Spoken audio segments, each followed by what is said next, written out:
Alors bonjour à tous, on se retrouve cette semaine sur Excel où je vais vous montrer comment sélectionner rapidement plusieurs cellules, lignes, colonnes ou un tableau complet quand ils sont un petit peu trop grands.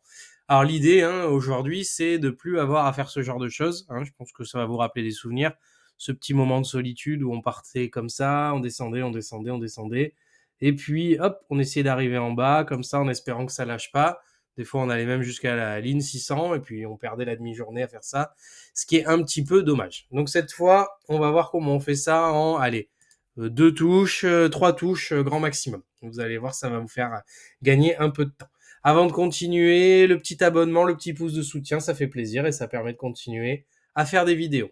Alors l'idée, ça va être d'utiliser encore une fois les raccourcis clavier pour nous permettre d'aller plus vite dans le déplacement sur des tableaux un petit peu plus grands. Excel sait en fait où le tableau s'arrête et du coup avec certains raccourcis clavier, vous allez pouvoir passer d'une ligne à l'autre ou d'une colonne à une autre assez rapidement. L'idée c'est que par exemple si je me mets ici, si je reste appuyé sur la touche Shift, je la lâche pas, et qu'après j'utilise les flèches de mon pavé numérique, par exemple là j'appuie sur bas, vous allez voir, donc je vais pouvoir sélectionner ligne par ligne, comme ça. Si j'appuie sur droite, je vais sélectionner une colonne par une colonne, droite, gauche, haut, bas. Donc ça, c'est une ligne ou une colonne par une colonne. Je peux aussi, avec une autre combinaison, CTRL, SHIFT, rester appuyé, donc je ne lâche pas les doigts, et toujours avec les flèches du clavier, si je fais CTRL, SHIFT et que je fais bas, je vais aller directement à la dernière ligne de mon tableau.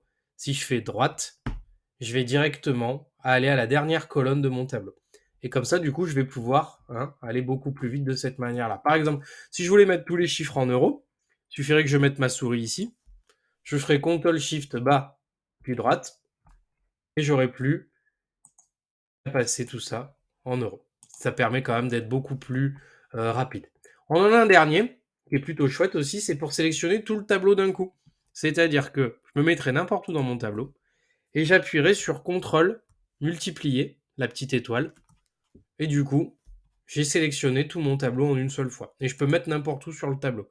Je me mettrai là, CTRL fois, et tout mon tableau est sélectionné d'un coup. Ça marcherait pour même sur des petits tableaux. Par exemple, si je me mets sur celui qui est sur ma droite, CTRL fois, et tout mon petit tableau est enregistré en une seule fois.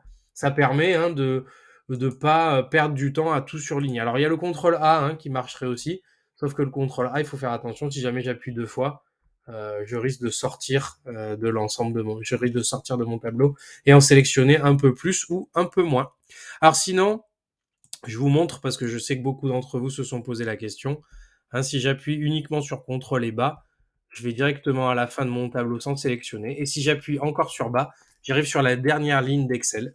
Donc pour ceux qui ont fait des insomnies et qui se sont toujours posé la question, ou des gens comme moi qui ont appuyé sur la touche bas jusqu'à arriver à la fin, en fait Excel a un bout, c'est 1 048 576.